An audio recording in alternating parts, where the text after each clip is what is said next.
നമസ്കാരം, ഞാൻ പരമേശ്വര നമ്പൂതിരി ആസ്ട്രോളജി ചാനലിലേക്ക് സ്വാഗതം.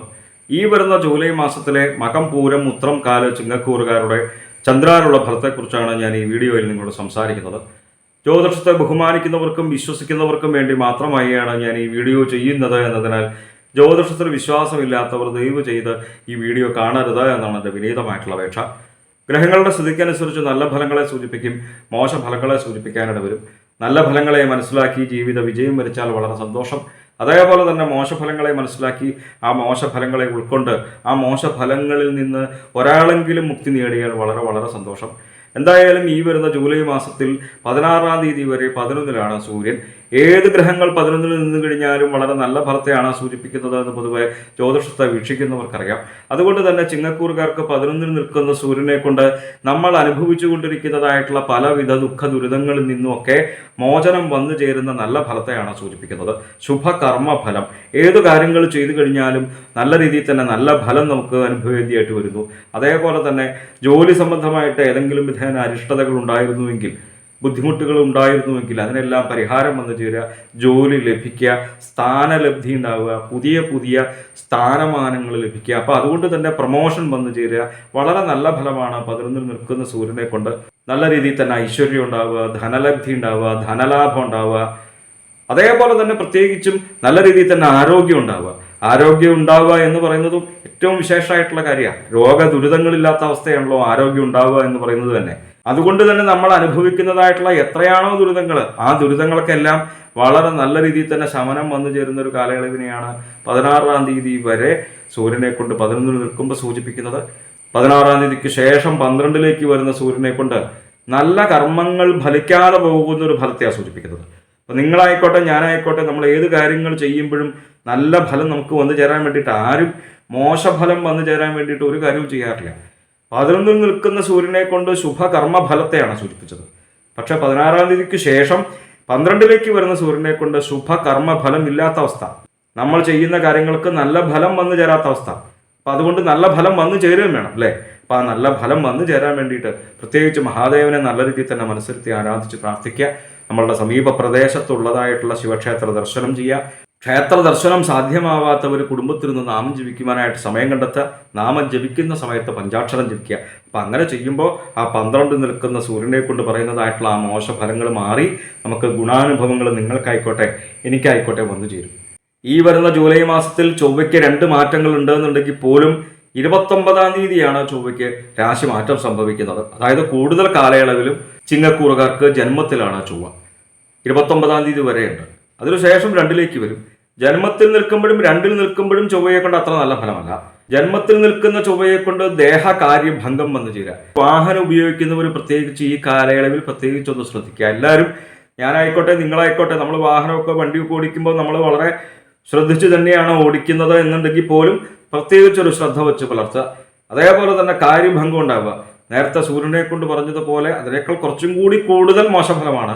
ചെയ്യുന്ന കാര്യങ്ങൾക്ക് നല്ല ഫലം നമുക്ക് വന്നു ചേരാത്ത അവസ്ഥയാണ് സൂചിപ്പിക്കുന്നത്. ഇപ്പൊ 2-ലേക്ക് വരുന്നത് 29-ാം തീയതിക്ക് ശേഷമാണ് കേട്ടോ. 29-ാം തീയതിക്ക് ശേഷം ധനപരമായിട്ടുള്ള കാര്യങ്ങളിലാണ് ചൊവ്വയുടെ സ്ഥിതി വരുന്നത്. ധനപരമായിട്ടുള്ള കാര്യങ്ങൾ ചിന്തിക്കുന്ന ഭാവമാണ് 2-ാം ഭാവം.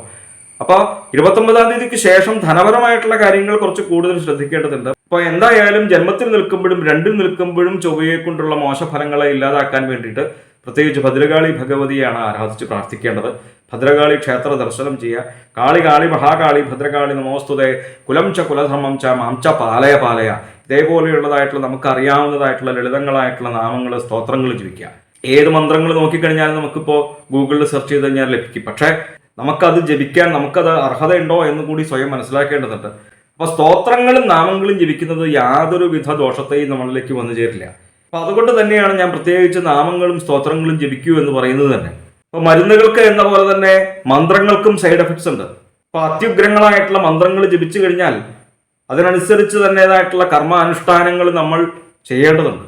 അതുകൊണ്ട് തന്നെയാണ് ലളിതങ്ങളായിട്ടുള്ള നാമങ്ങളും സ്തോത്രങ്ങളും ഒക്കെ ചെല്ലാൻ പറയുന്നത് തന്നെ. 29-ാം തീയതിക്ക് ശേഷം 2-ലേക്ക് വരുമ്പോൾ ധനപരമായിട്ടുള്ള കാര്യങ്ങളാണ് പ്രത്യേകിച്ച് ചിന്തിക്കുന്നത്. അന്യരാൽ ചതിക്കപ്പെടുവാനായിട്ടുള്ള ഒരു ഫലത്തെ സൂചിപ്പിക്കുന്നു. പ്രത്യേകിച്ചും ഈ ധനപരമായിട്ടുള്ള കാര്യങ്ങളെല്ലാം കൈകാര്യം ചെയ്യുന്നത് നമ്മൾ ഓൺലൈൻ മുഖേനയായിട്ടാണല്ലോ. അപ്പോൾ ഓൺലൈൻ മുഖേന കൈകാര്യം ചെയ്യുമ്പോൾ പ്രത്യേകിച്ച് ശ്രദ്ധിക്കുക. നമുക്ക് പരിചിതമല്ലാത്ത ആൾക്കാർ ഓരോ ലിങ്കൊക്കെ അയച്ചു തന്ന് അതൊക്കെ ഓപ്പൺ ചെയ്യുവാനായിട്ട് നിർബന്ധിച്ചാൽ അതൊന്നും ഒരു കാരണവശാലും ചെയ്യരുത്. ചെയ്ത് കഴിഞ്ഞാൽ നമ്മളുടേതെന്ന് കരുതപ്പെടുന്നതായിട്ടുള്ള ആ മൊബൈൽ ഫോണിന്റെ ഉപയോഗം പിന്നെ അവരുടെ കയ്യിലേക്ക് അങ്ങോട്ട് എത്തപ്പെടും. ഇപ്പൊ നമ്മുടെ ധനമായിക്കോട്ടെ, നമ്മുടെ വിശേഷപ്പെട്ട രേഖകളായിക്കോട്ടെ, അതായത് നമ്മളുടെ മൊബൈലിൽ നമ്മൾ സൂക്ഷിച്ചതായിട്ടുള്ള എല്ലാ കാര്യങ്ങളും പിന്നെ അവരുടെ കയ്യിലേക്ക് അങ്ങോട്ട് എത്തപ്പെടും. അപ്പോൾ അതൊന്ന് പ്രത്യേകിച്ച് ശ്രദ്ധിക്കുക. അനാവശ്യമായിട്ടുള്ള ചിന്തകൾ വർദ്ധിക്കുക, പലവിധങ്ങളായിട്ടുള്ള വ്യാധികൾ വന്നു ചേരുക. 29-ാം തീയതിക്ക് ശേഷമാണ് ചൊവ്വ 2-ലേക്ക് വരുന്നത് എന്നും കൂടി പ്രത്യേകിച്ച് ശ്രദ്ധിക്കുക. അപ്പൊ ഈ മൊബൈൽ ഫോണിന്റെ ഉപയോഗം നോക്കുമ്പോൾ നമുക്ക് വളരെയധികം ഉപകാരമുണ്ട്, അതിനനുസരിച്ച് ഉപദ്രവമുണ്ട് അല്ലേ. അപ്പൊ ആ ഉപദ്രവത്തെ നമുക്ക് ഇല്ലാതാക്കി തീർക്കണം. നമ്മൾ ഏത് കാര്യങ്ങളും ഇപ്പൊ സെർച്ച് ചെയ്യുന്നത് ഗൂഗിളിലാണ് അല്ലേ. എന്തിനെ കുറിച്ചുള്ള സംശയം ഒരു പരിധിവരെ ഗൂഗിൾ ഇപ്പൊ ഭഗവാനായിട്ട് മാറി. ഏത് കാര്യങ്ങൾക്കും സംശയം അപ്പൊ തന്നെ നമുക്ക് പറഞ്ഞു തരും അല്ലേ. അപ്പൊ എന്തായാലും ഈ ചൊവ്വയെ കൊണ്ടുള്ള മോശഫലങ്ങളെ ഇല്ലാതാക്കാൻ വേണ്ടിയിട്ട് പ്രത്യേകിച്ച് ഭദ്രകാളി ഭഗവതിയെയാണ് മനസ്സിരുത്തി ആരാധിച്ച് പ്രാർത്ഥിക്കേണ്ടത്. 12-ലാണ് ബുധൻ. 12-ൽ നിൽക്കുന്ന ബുധനെ കൊണ്ട് അസൂയാലുക്കളുടെ വർധനവ് ഉണ്ടാവുന്ന ഒരു ഫലത്തെയാണ് സൂചിപ്പിക്കുന്നത്. എത്രയൊക്കെ ഗ്രഹങ്ങൾ ഏതൊക്കെ മോശസ്ഥാനത്ത് നിന്ന് കഴിഞ്ഞാൽ പോലും ഏറ്റവും നല്ല ഫലങ്ങളെ പ്രദാനം ചെയ്യുന്ന 11-ലാണ് വ്യാഴം. 11-ൽ നിൽക്കുന്ന വ്യാഴത്തെ കൊണ്ട് വളരെ അധികം നല്ല രീതിയിൽ തന്നെ ദൈവാധീനത്തെ സൂചിപ്പിക്കുന്നു. പല ഗ്രഹങ്ങൾ എത്രയൊക്കെ മോശസ്ഥാനത്ത് നിന്നാൽ പോലും, എത്രയൊക്കെ മോശഫലങ്ങളെ സൂചിപ്പിച്ചാൽ പോലും ഒരു ഈശ്വരാധീനമുള്ള കാലയളവായതുകൊണ്ട് തന്നെ ഒരു പരിധിവരെ അതെല്ലാം ആ മോശഫലങ്ങൾ നമ്മളിലേക്ക് വരാതിരിക്കാൻ ഗുരുവായൂരപ്പൻ തന്നെ നമ്മളെ കാത്തോളും എന്നർത്ഥം. പറയുന്നതായിട്ടുള്ള ഫലം സ്ഥാനാന്തര പ്രാപ്തി, ഇഷ്ടകാര്യ ലാഭം. നമ്മൾ എന്താണോ ആഗ്രഹിക്കുന്നത് അത് നമ്മളിലേക്ക് വന്നു ചേരുന്ന ഏറ്റവും ഗംഭീരമായിട്ടുള്ള ഫലം. അതേപോലെ തന്നെ സ്ഥാനാന്തര പ്രാപ്തി, ആഗ്രഹിക്കുന്ന സ്ഥാനത്തേക്ക് എത്തപ്പെടുക. അപ്പൊ ജോലി സംബന്ധമായിട്ടായിക്കോട്ടെ വളരെ നല്ല രീതിയിൽ തന്നെ ഉയർച്ച വന്നു ചേരുക. അതേപോലെ തന്നെ ജോലി ആഗ്രഹിക്കുന്നവർക്ക് അവരാഗ്രഹിക്കുന്നതായിട്ടുള്ള ജോലി ലഭിക്കുക. ഇപ്പൊ ഇഷ്ടകാര്യ ലാഭം എന്ന് പറയുന്നതോ നമ്മൾ എന്താണോ ആഗ്രഹിക്കുന്നത് അത് നമ്മളിലേക്ക് വന്നു ചേരുക എന്നുള്ളതാണല്ലോ. അപ്പൊ നമുക്ക് സ്വന്തമായിട്ട് ഭൂമിയില്ല എന്നുണ്ടെങ്കിൽ ഈ കാലയളവിൽ പ്രത്യേകിച്ച് ശ്രമിച്ചോളൂ. സ്വന്തം ഗ്രഹമില്ലാത്തവർ ഈ കാലയളവിൽ പ്രത്യേകിച്ച് ശ്രമിച്ചോളൂ.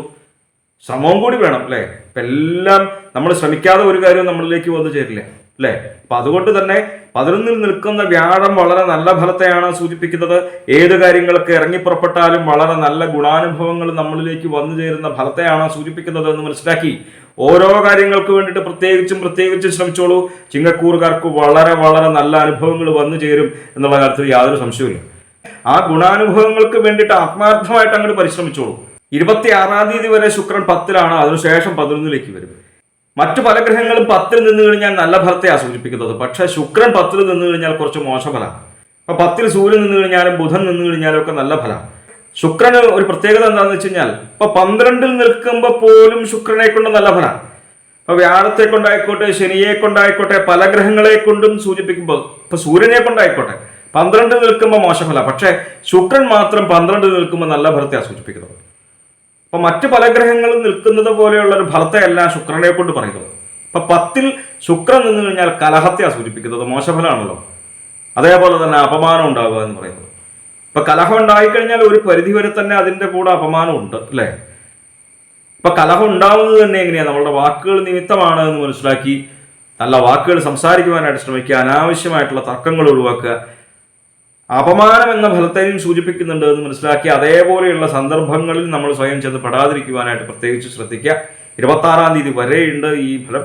അപ്പൊ അതുകൊണ്ട് തന്നെ ആ മോശഫലങ്ങളെ ഇല്ലാതാക്കാൻ വേണ്ടിയിട്ട് പ്രത്യേകിച്ച് ചോറ്റാനിക്കര ഭഗവതിയാണ്, അതായത് ദുർഗാ ഭഗവതിയാണ് മനസ്സിരുത്തി ആരാധിച്ച് പ്രാർത്ഥിക്കേണ്ടത്.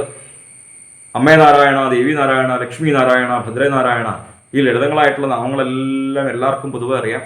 എല്ലാവർക്കും എപ്പോഴും ചോറ്റാനിക്കരയിൽ വന്ന് തൊഴാൻ പറ്റിയെന്നും പറ്റില്ല. പക്ഷെ നമുക്ക് എവിടെ ഇരുന്നാണെങ്കിലും, വിദേശത്താണെങ്കിലും എവിടെയാണെങ്കിലും നമുക്ക് ഭഗവതിയെ നല്ല രീതിയിൽ തന്നെ മനസ്സിരുത്തി പ്രാർത്ഥിക്കുന്നതിന് യാതൊരു തടസ്സവുമില്ല. അപ്പൊ എന്തായാലും കുടുംബത്തിൽ നിന്ന് നാമം ജീവിക്കാനായിട്ട് സമയം കണ്ടെത്തുക. നമ്മുടെ സമീപ പ്രദേശത്തുള്ളതായിട്ടുള്ള ദുർഗാക്ഷേത്ര ദർശനം ചെയ്യുക. ക്ഷേത്രത്തിൽ പോകാൻ പറ്റിയിട്ടില്ല എന്നുണ്ടെങ്കിലും പരിഭ്രമിക്കേണ്ട കാര്യമൊന്നുമില്ല. എവിടെയാണോ നമ്മൾ വസിക്കുന്നത്, നമ്മൾ ആ വസിക്കുന്ന സ്ഥലത്ത് നമ്മൾ നാമം ജീവിക്കുക. അപ്പോൾ ആ ഭഗവതിയെ നല്ലോണം മനസ്സിരുത്തി പ്രാർത്ഥിച്ചാൽ ഈ ശുക്രനെ കൊണ്ട് പറയുന്നതായിട്ടുള്ള ആ മോശഫലങ്ങൾ നമ്മളിലേക്ക് വന്നു ചേരില്ല.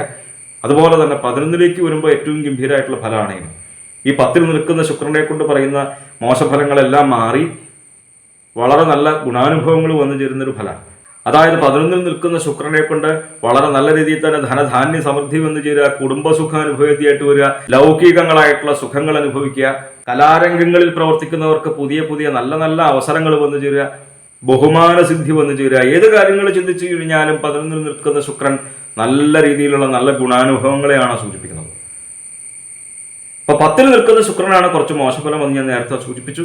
എട്ടിലാണ് ശനി. എട്ടിൽ നിൽക്കുന്ന ശനി അത്ര നല്ല ഫലത്തെ അല്ല സൂചിപ്പിക്കുന്നത് എന്ന് പൊതുവെ ജ്യോതിഷത്തെ വീക്ഷിക്കുന്നവർക്കറിയാം.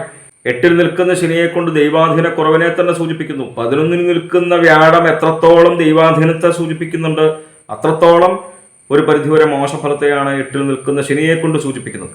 അപ്പൊ ആ ശനിയെ കൊണ്ട് പറയുന്നതായിട്ടുള്ള ഒരു മോശഫലവും നമ്മളിലേക്ക് വന്നു ചേരാൻ പാടില്ല. നമ്മൾ ആരും മോശഫലം ആഗ്രഹിക്കണമില്ല അല്ലെ. നമ്മളെല്ലാവരും ഓരോ കാര്യങ്ങൾ ഓരോ ജീവിതത്തിൽ നമ്മൾ ചെയ്യുന്നത് നമുക്ക് ഗുണാനുഭവങ്ങൾ വന്നു ചേരാൻ വേണ്ടിയിട്ടാണ്. ആരും മോശഫലം വന്നു ചേരാൻ വേണ്ടിയിട്ട് ഒരു കാര്യവും ചെയ്യാറില്ല. പക്ഷെ വിചാരിക്കാതെ തന്നെ ഓരോ ദോഷഫലങ്ങൾ മോശഫലങ്ങൾ നമുക്ക് വന്നു ചേരുകയും ചെയ്യുന്നുണ്ട് അല്ലേ. പിന്നെ അനുഭവിക്കുന്ന മോശമായിട്ടുള്ള ഫലമല്ല നാളെ വന്നു ചേരുന്നത്, അത് പുതിയ പുതിയ അനുഭവങ്ങളാണ്. അപ്പം നമുക്കൊരു എക്സ്പീരിയൻസ് ഉണ്ടെന്നുണ്ടെങ്കിൽ ഒരു പരിധിവരെ നമുക്കൊക്കെ ഒരു പരിധിവരെ തരണം ചെയ്യാനായിട്ട് സാധിക്കും അല്ലേ. അപ്പം ഇതുവരെ അനുഭവിക്കാത്ത പല കാര്യങ്ങളാണ് നമ്മൾ പുതിയതായിട്ട് നമ്മൾ അനുഭവിക്കേണ്ടി വരുന്നത്. അപ്പോൾ നമുക്ക് അതിനെയെല്ലാം തരണം ചെയ്യേണ്ടതുണ്ട്. തരണം ചെയ്ത് കഴിയുമ്പോഴാണല്ലോ നമുക്ക് ജീവിതത്തിൽ വിജയം വന്നു ചേരുക. ഏത് പ്രതിസന്ധികൾ വന്നു ചേർന്ന് കഴിഞ്ഞാൽ പോലും അതിനെയെല്ലാം തരണം ചെയ്യുന്നതായിട്ടുള്ള മാനസികമായിട്ടുള്ള ധൈര്യമാണല്ലോ നിങ്ങൾക്കും എനിക്കും എല്ലാവർക്കും വേണ്ടത് അല്ലേ. അപ്പൊ അങ്ങനെ വന്നു ചേരാൻ വേണ്ടിയിട്ടാണ് പ്രത്യേകിച്ച് നമ്മൾ നാമജപാദികളും ക്ഷേത്ര ദർശനാദികളും ചെയ്യുന്നത് തന്നെ. എന്തായാലും എട്ടിൽ നിൽക്കുന്ന ശനി ദൈവാധീന കുറവിനെ സൂചിപ്പിക്കുന്നു. സ്വജനങ്ങളോട് തന്നെ അരിഷ്ടത ഉണ്ടാകുക, അതായത് നമ്മളുടെ കുടുംബത്തായിക്കോട്ടെ, നമ്മൾ ചേർന്ന് നിൽക്കുന്നതായിട്ടുള്ള ജോലി സംബന്ധമായിട്ടുള്ള സ്ഥലത്തായിക്കോട്ടെ, ഓരോവിധ വിഷയങ്ങൾ ഇങ്ങനെ വന്നുകൊണ്ടിരിക്കുക. അവരിൽ നിന്നെല്ലാം നമുക്ക് അകന്ന് നിൽക്കുവാനായിട്ട് തോന്നുക, വിചാരിക്കാതെ തന്നെ കലഹം ഉണ്ടാവുക, ധനത്തിന് ചെലവുണ്ടാവുക. ചെറിയ കലഹം പോലും വലിയ കലഹത്തിലേക്കൊക്കെ പോവാതിരിക്കാനായിട്ട് പ്രത്യേകിച്ച് ശ്രദ്ധിക്കുക. അനാവശ്യമായിട്ടുള്ള തർക്കങ്ങൾ ഒഴിവാക്കുക, നല്ല വാക്കുകൾ സംസാരിക്കുവാനായിട്ട് ശ്രമിക്കുക, അനാവശ്യമായിട്ട് മറ്റുള്ളവരുടെ കാര്യങ്ങളിൽ തന്നെ ഇടപെടാതിരിക്കുക. ഇപ്പൊ ഈ മോശഫലങ്ങളാണല്ലോ ഈ പറയണത്. ഇപ്പൊ വ്യാഴത്തെ കൊണ്ട് വളരെ ഗംഭീരമായിട്ടുള്ള ഫലത്തെ പറഞ്ഞു, ഇപ്പൊ ശനിയെ കൊണ്ട് മോശമായിട്ടുള്ള ഫലങ്ങളെ സൂചിപ്പിക്കുന്നു.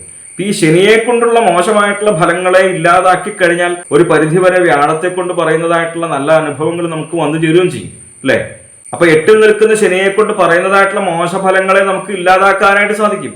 എൻ്റെ ഈ ചെറിയ ജീവിതത്തിൽ ഞാൻ മറ്റു പലരെയും കണ്ടു കഴിഞ്ഞപ്പോൾ ഭക്തി കൊണ്ട് മാത്രം ജീവിതത്തെ വിജയിപ്പിച്ചവരുണ്ട്. ഭക്തി കൊണ്ട് മാത്രം, നിഷ്കളങ്കമായിട്ടുള്ള ഭക്തി കൊണ്ട് മാത്രം ജീവിതത്തിൽ വിജയിക്കുക, അത് നിസ്സാര കാര്യമൊന്നുമല്ല. ആ നിഷ്കളങ്കമായിട്ടുള്ള ഭക്തി വന്നു ചേരണം അല്ലേ. അപ്പൊ ആ നിഷ്കളങ്കമായിട്ടുള്ള ഭക്തി വന്നു ചേർന്ന് കഴിഞ്ഞാലോ നമുക്ക് ഏത് കാര്യങ്ങളിലും ഏകാഗ്രത ഉണ്ടാവും. ഏകാഗ്രത വന്നു ചേരുമ്പോൾ ഏത് കാര്യങ്ങൾ ചെയ്യുമ്പോഴും നമുക്ക് നല്ല ഫലങ്ങൾ അനുഭവിക്കേണ്ടി വരും. നല്ല അനുഭവങ്ങൾ നമ്മളുടെ ജീവിതത്തിൽ വന്നു ചേരുമ്പോൾ നമുക്ക് നല്ല സന്തോഷം ഉണ്ടാവും അല്ലേ. ആ നല്ല സന്തോഷം വന്നു ചേരുമ്പോൾ നമുക്ക് ചേർന്ന് നിൽക്കുന്നവർക്കും സന്തോഷം ഉണ്ടാവും. അപ്പൊ നമ്മളുടെ കുടുംബത്തെ സന്തോഷം ഉണ്ടാവും. നമ്മളുടെ കുടുംബത്തെ സന്തോഷമല്ലേ നമ്മളെല്ലാവരും ആഗ്രഹിക്കുന്നത്. അല്ലാതെ ഒരു മോശഫലവും നമ്മൾ വന്നു ചേരാനായിട്ട് ആരും ആഗ്രഹിക്കില്ല. അപ്പൊ എട്ടിൽ നിൽക്കുന്ന ശനിയെ കൊണ്ട് മോശഫലത്തെയാണ് സൂചിപ്പിക്കുന്നത് എന്ന് മനസ്സിലാക്കി പ്രത്യേകിച്ചും ശനൈശ്വരായ നമഃ എന്നുള്ള നാമം ജപിച്ചോളൂ. അതിപ്പോ എവിടെയാണെന്നുണ്ടെങ്കിൽ പോലും ജപിക്കാം അല്ലെ. ഇപ്പൊ ക്ഷേത്ര ദർശനം സാധ്യമാവാത്തവർ പ്രത്യേകിച്ച് ഞാൻ നേരത്തെ പറഞ്ഞതുപോലെ തന്നെ നമുക്ക് കുടുംബത്തിൽ നിന്ന് നാമം ജപിച്ചോളൂ. കുറച്ച് സമയം നമ്മൾ നാമം ജപിക്കാനായിട്ട് സമയം കണ്ടെത്തിക്കോളൂ.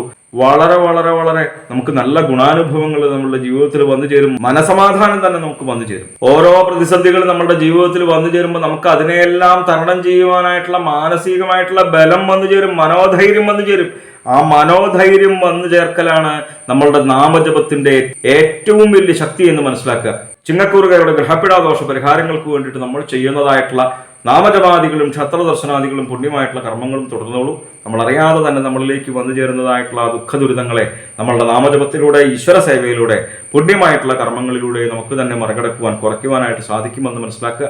ജ്യോതിഷ സംബന്ധമായ സംശയ നിവാരണങ്ങൾക്കായി നിങ്ങൾക്ക് എന്നെ 628 220 18 72 എന്ന നമ്പറിൽ വിളിക്കാവുന്നതാണ്. 9497095577 എന്ന നമ്പറിൽ വാട്സപ്പ് ഉണ്ട്. വാട്സപ്പിൽ നിങ്ങൾക്ക് നിങ്ങളുടെ ജനിച്ച സമയവും സ്ഥലവും ഡേറ്റ് ഓഫ് ബർത്തും ഒക്കെ അയച്ചു തരികയാണ് എങ്കിൽ നിങ്ങളുടെ ഗ്രഹസ്ഥിതി ഉണ്ടാക്കി ഇപ്പോഴത്തെ മഹാദശയും ദശാപഹാരവും നമുക്ക് മനസ്സിലാക്കുവാനായിട്ട് സാധിക്കും. നേരിട്ട് കാണുവാനാണെന്നുണ്ടെങ്കിൽ ചോറ്റാനിക്കര ഭഗവതിയുടെ പടിഞ്ഞാറേ നടയിൽ ബൈപ്പാസിന് സമീപമുള്ള ജ്യോതിഷാലയത്തിൽ വരാവുന്നതാണ്. 628 220 18 72 എന്ന നമ്പറിൽ മാത്രം വിളിക്കുവാനായിട്ട് ശ്രമിക്കുക. നന്ദി, നമസ്കാരം.